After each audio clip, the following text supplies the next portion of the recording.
4 class 12th के कविता से Hindi chapter Hindi से पढ़ा हिंदी है, जिसमें कविता का एक्सरसाइज 4 छप्पय का वर्णन करने जा रहे हैं। तो वीडियो को अंत तक जरूर देखें।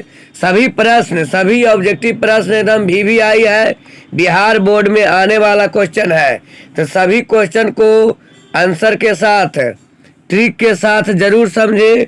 आपको यदि वीडियो अंत तक देखते हैं तो जरूर क्वेश्चन एग्जाम में एक भी नहीं छूटेगा। चलिए तो क्वेश्चन स्टार्ट करते हैं। क्वेश्चन नंबर 1, छप्पय शीर्षक के रचयिता कौन है? सूरदास, कबीरदास, नाभादास, तुलसीदास। तो छप्पय शीर्षक के रचयिता कौन है? चला नाभादास। नाभादास द्वारा छप्पय शीर्षक को लिखा गया है। तो छप्पय शीर्षक के रचयिता कौन हो गए? Nabhadas. Question number two, Nabhadas की कौन सी रचना है? नाभादास की कौन सी रचना है? कड़बक, कविता, उषा, छप्पय। तो अभी बताया गया था छप्पय नाभादास। तो नाभादास की कौन सी रचना है? छप्पय। Option number D. Question number 3,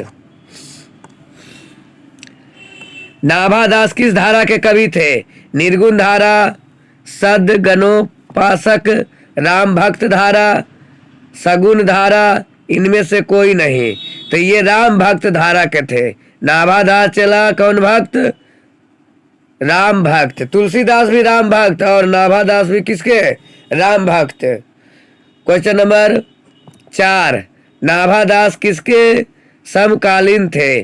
Kabirdas के, सूरदास के, तुलसीदास के, इनमें से कोई नहीं। तो देखिए तुलसीदास भी राम भक्त और नाभादास भी राम भक्त, तो दोनों एक ही काल के कवि थे और दोनों भक्ति धारा में लिखते थे। तो यहाँ पर क्या पता चला कि तुलसीदास और नाभादास दोनों एक काल के कवि थे। सूरदास देखिए कृष्ण भक्ति के थे।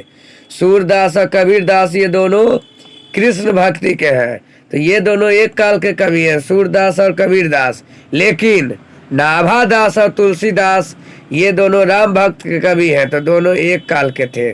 क्वेश्चन नंबर 5, नाभादास का जन्म कहाँ हुआ था? कब हुआ था? नाभादास का जन्म कब हुआ था?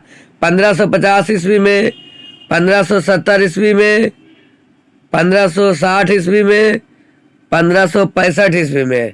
तो नाभादास का जन्म 1570 ईस्वी में लगभग माना जाता है 1570 ईस्वी में। क्वेश्चन नंबर 6, किसकी कविता को सुनकर कवि रामदास सिर झुका लेते हैं?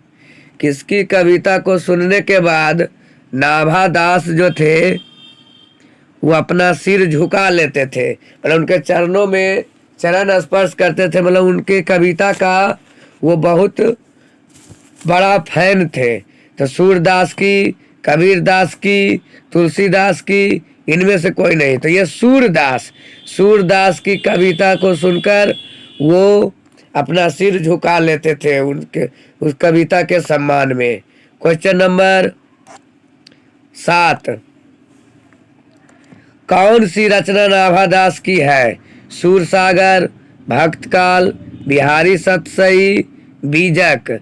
तो भक्ति काल नाभादास की रचना है, तो ऑप्शन बी हो जाएगा। क्वेश्चन नंबर 8, नाभादास का स्थायी निवास कहाँ था? वृंदावन, हरिद्वार, काशी, इनमें से कोई नहीं। तो वृंदावन था। नाभादास की स्थायी निवास वृंदावन के थे। क्वेश्चन नंबर 9, संपूर्ण भक्तमाल में किस छंद की व्यंजन है? चौपाई, दोहा, छप्पय, कवितावली। भक्तकाल यहाँ पर होगा। चला भक्तकाल में किस छंद की व्यंजन है? तो छप्पय की। किसका चला? छप्पय। तो option number C. Question number 10, छप्पय कितनी पंक्तियों का छंद होता है? 4, 5, 6, 7। तो 6 पंक्तियों का छंद होता है। छप्पय कितनी पंक्तियों का छंद होता है? 6 का। कितना चला? 6। तो ऑप्शन सी होगा। क्वेश्चन नंबर 11, सर के कविता को सुनकर सभी क्या करते थे? सिर हिलाते थे, भाव विभोर होते थे, दुखी हो जाते थे, इनमें से कोई नहीं। तो सिर हिलाते थे, क्या होगा चला, सिर हिलाते थे। सर के कविता को सुनकर सब क्या करते थे, सिर हिलाते थे। क्वेश्चन नंबर 12, क्वेश्चन नंबर क्या है चला, 12 हम लोग देखने जा रहे हैं।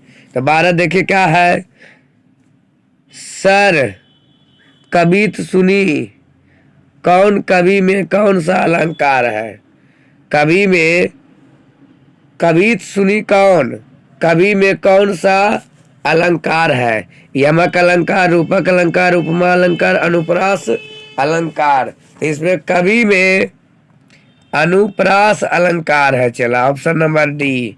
क्वेश्चन नंबर 13, कबीर किस में भेद नहीं करते थे।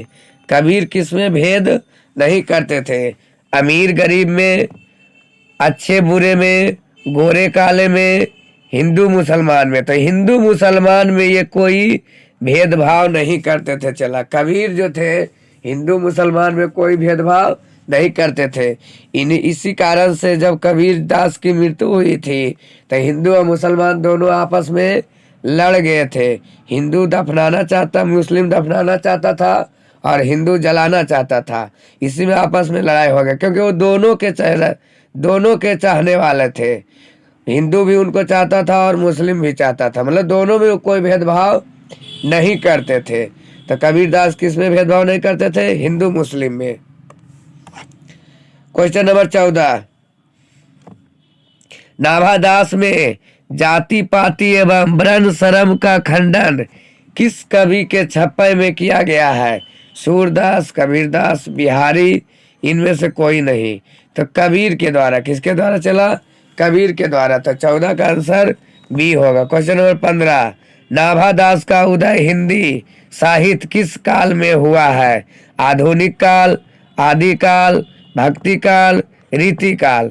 तो ये भक्ति काल में हुआ है चला, किस काल में, भक्ति काल में। नाभादास का उदय हिंदी साहित्य किस काल में, भक्ति काल में। क्वेश्चन नंबर 16, सबके हित का वचन कौन कहता है। पाठ के अनुसार हम लोग को बताना है, सबके हित का वचन कौन कहता है। सूर, कबीर, जायसी, विद्यापति। तो यहाँ पर कबीर हो जाएगा। कबीर जो थे सबके हित के बात करते थे। इनका जो दोहा रहता है वो किसी जाति पर था, किसी धर्म को लेकर नहीं था।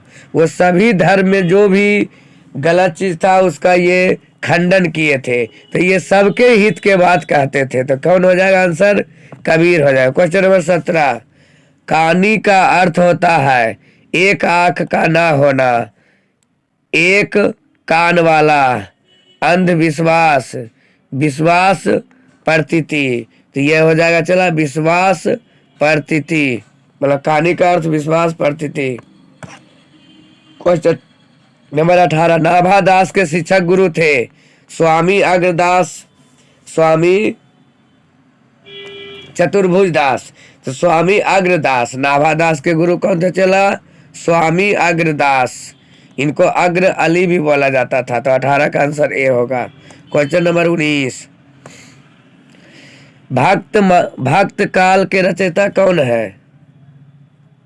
कबीरदास, गुरु नानक, रायदास, नाभादास। तो option number D, Nabhadas. Question number 20, भक्त चरित्रों की माला है मूंडमाल, पुष्पमाल, भक्तमाल, रत्नमाल। यहाँ भक्तमाल के रचयिता कौन है। क्वेश्चन नंबर, तो यहाँ भक्त रचितों की माला कौन है चला। तो ऑप्शन नंबर सी, भक्तमाल। तो ऑप्शन सी होगा, 20 का आंसर सी होगा। क्वेश्चन नंबर 21, नाभादास किसके शिष्य थे।